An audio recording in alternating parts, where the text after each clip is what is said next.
ನಮಸ್ಕಾರ ಸ್ನೇಹಿತರೆ, ನಾವು ಇವತ್ತಿನ ವಿಡಿಯೋದಲ್ಲಿ ತುಂಬ ರುಚಿಯಾಗಿರುವಂತಹ ಯರಗಾರಂ ಅಥವಾ ಕೆಂಪು ಚಟ್ನಿ ಹೇಗೆ ಮಾಡೋದಂತ ನೋಡೋಣ ಬನ್ನಿ ಸ್ನೇಹಿತರೆ.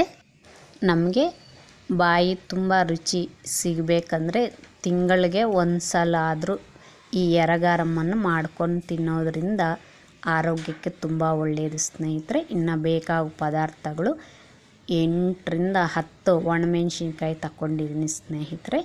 ಇವು ಖಾರ ತುಂಬ ಜಾಸ್ತಿ ಇವೆ. 1 ಸ್ಪೂನಷ್ಟು ಜೀರಿಗೆ ತಗೋಬೇಕು ಸ್ನೇಹಿತರೆ. 1 ಟೊಮೊಟೊನ್ನು ಕಟ್ ಮಾಡಿ ಇಟ್ಕೊಂಡಿದ್ದೀನಿ.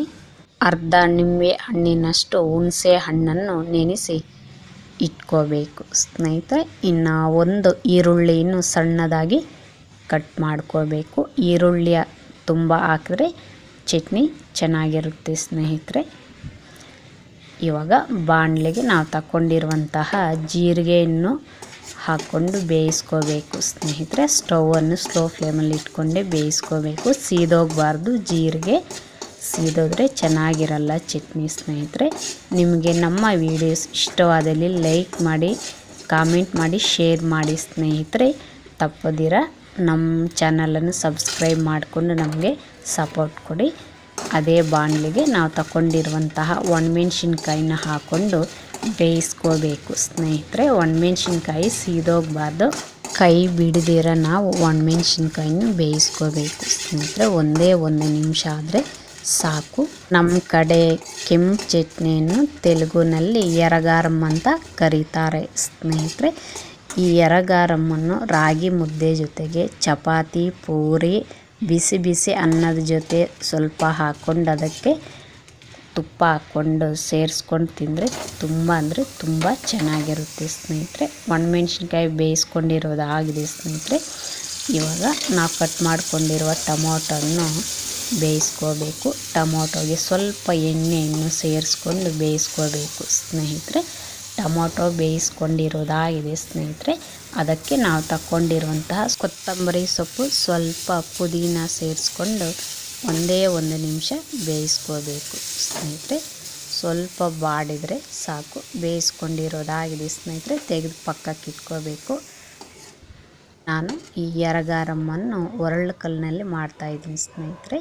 ಒರಳು ಕಲ್ಲಿನಲ್ಲಿ ಮಾಡಿದ್ರೇ ರುಚಿ ಚೆನ್ನಾಗಿರೋದು.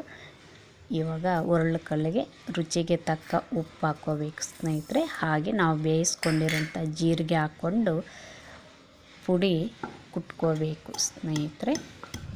ಅಲ್ಲ, ಹೀಗೆ ಮಾಡಿ ತಿನ್ನಿ ಸ್ನೇಹಿತರೆ. ತುಂಬ ಅಂದರೆ ತುಂಬ ರುಚಿಯಾಗಿರುತ್ತೆ ಈ ಯರಗಾರಂ.